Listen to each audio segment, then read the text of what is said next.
ದ್ವೇಷ ಭಾಷಣದ ಮಸೂದೆಯನ್ನು ಮೊನ್ನೆ ನಮ್ಮ ಪ್ರತಿಭಟನೆಯ ನಡುವೆ ವಿಧಾನಸಭೆಯಲ್ಲಿ ಕಾಂಗ್ರೆಸ್ ಪಾಸ್ ಮಾಡ್ಕೊಂಡಿದೆ. ಕಾಂಗ್ರೆಸ್ಸಿನ ಹಣೆ ಬರುವೆ ಹಾಗೆ 75ನೇ ಇಸ್ವಿನಲ್ಲಿ ಸಂವಿಧಾನದ ಕತ್ತನ್ನು ಹಿಚಕಿ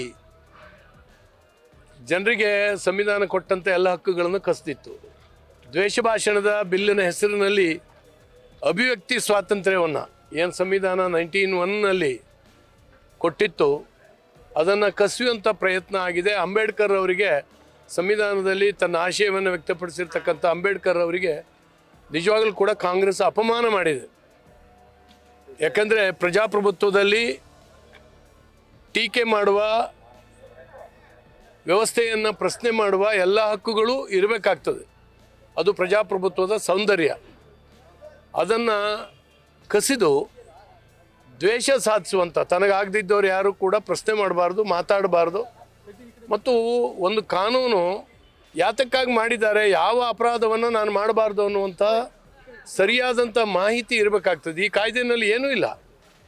ಪೊಲೀಸರಿಗೆ ಅಧಿಕಾರಿಗಳ ಕೈಯಲ್ಲಿ ಸಾಕಷ್ಟು ದೊಡ್ಡ ಅಸ್ತ್ರವನ್ನು ಕೊಟ್ಟಿದ್ದಾರೆ. ಬಹುಶಃ ಈ ಕಾನೂನು ಮಾಡೋದ್ರ ಒಳಗಾಗಿ